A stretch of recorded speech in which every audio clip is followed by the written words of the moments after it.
So yeah, I went to Wasabicon again.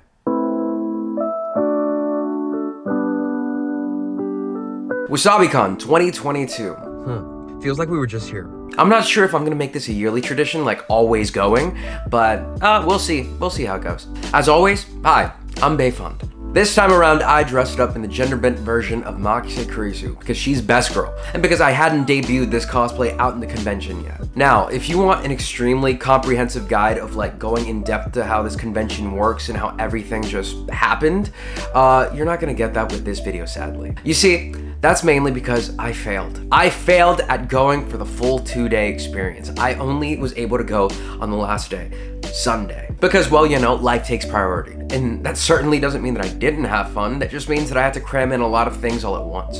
So to start, I guess we should tackle what made this year's convention a lot better than last year's. Number one, the lines. Last year was a complete clusterfuck of an event. Yeah, trying to get into the venue on that first day was an absolute travesty, and I feel sorry for anyone that had to go through that experience. Even though I wasn't able to make it to Saturday's opening day, what I was able to do was come in on Sunday and still buy a ticket. Other than the fact that I entered through the wrong door here because I thought it was the same entrance as last year, and the fact that I can't fucking read, buying and picking up tickets was painless this year. Unlike last year's big pileup of bodies that would just clump up and then like skip each other in lines, this one actually had almost no lines. And I don't think that's me being early or anything. I mean, most people arrived at around 9:30, something like that. It's almost like they took that criticism to heart and did something about it. Wild. Me and the people that I went with were so thrilled that we didn't have to experience any kind of bullshit that we even bought the $2 specialty upcharge sticker. Amazing. The badge by itself is pretty cool though. I like the art. So yes, no convoluted lines this time around. Some other things that I think prevented this from becoming a big clusterfuck were that badge pickup was also set for Friday. So if anyone wanted the express lane to pick up their badges, they were all welcome to. Although I still heard that Saturday did have a little bit of traffic going in. It probably wasn't nearly as bad as last year's. Now, moving forward to the events. I went over to the little table where you would sign a QR code and see all the times that are available for the Maid Cafe. And I was greeted with a sign that had only 2 words on it. Sold out. My heart was broken. With a group the size of mine this time around, I probably would have had a lot of fun during it because that's meant for group activities. But well, it is first come, first serve, so all the people that got in might have had a blast. So with that dream squandered, we went to our first panel, the Josh Grell panel. Now to preface what I say about like voice actors and stuff, I pretty much only listen to stuff in sub. But that doesn't mean I don't respect actors in the English community. I mean, fuck, most of them have been working so hard to just get where they are, and that was heavily evident with Josh. To be honest, their panel was probably the best panel that I've been to in these last 2 Wasabicons, for the main reasons of how real they were. From being in the anime community as a person transitioning from male to female and how that affects the roles that they're getting, to also issues of voice actors being paid and how to make a living from the job. That topic was brought up because of the conversation on Bayonetta's voice actress, and they did a fantastic job shedding some light on the situation by really putting into perspective just how voice actors live their lives and try to make ends meet. Also confirming what I've always believed about voice actors having to come to conventions so that they would be able to pay for some food on the table. Their honesty was fantastic, and it was refreshing to see. At the end, I walked away with a few manga and anime recommendations, and also with a little clip of an Armin speech. Here it is. We can retake this city for humanity's glory, and what little time I have left to live, I will advocate his strategic value!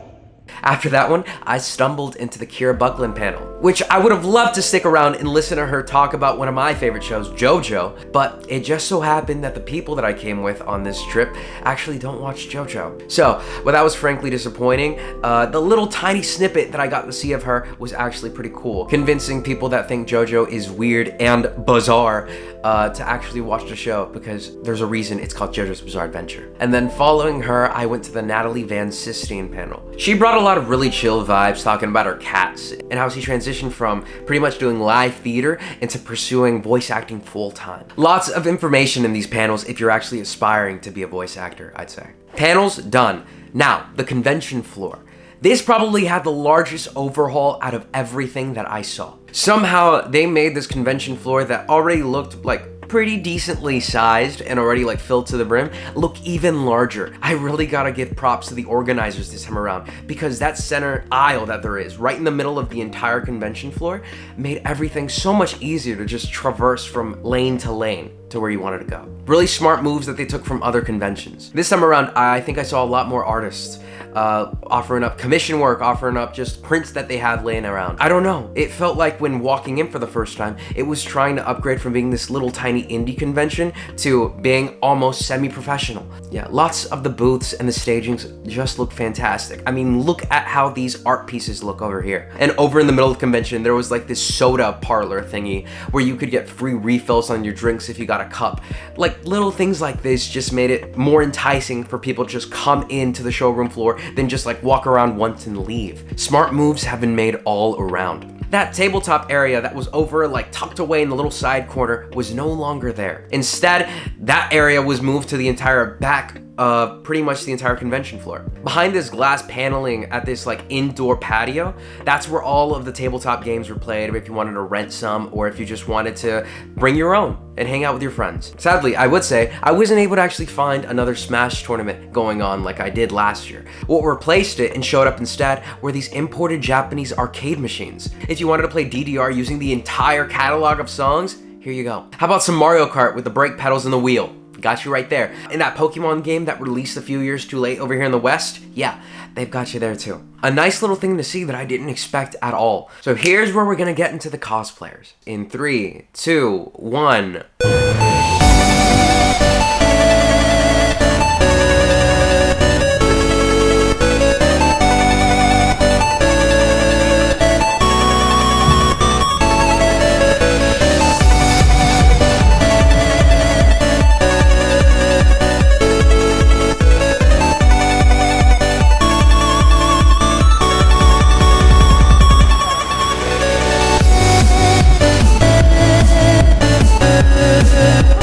Yeah, that clip show was a little short, wasn't it? Yeah, this time around I missed out on going to the anime lip sync battle, like seeing all the cosplayers lip sync and also seeing the tap dancing group. So my footage doesn't really get to stretch all that far. I would say I learned from last year that the tap dancing group was fantastic, but lip sync battles aren't really my thing. So I didn't really see a need to go to it this year. I would say in terms of the cosplay, there were a shocking number of Chainsaw Man and JoJo cosplays, which in my opinion are always welcome to be seen. I'm surprised that me and this Mayuri over here were the only two characters from Steins Gate in this entire convention. Where is the culture? On the convention floor, there was a Marin that was offering to step on people for $5. And in the wise words of one of my friends, Marin, no, but if she was a Makima, then yes. And yeah, I'm pretty sure that just about sums up my experience with this year's Wasabicon. If it keeps improving like this, I think next year's is gonna be even better, which I'm seriously hoping for. So with that, see you guys next time. Peace.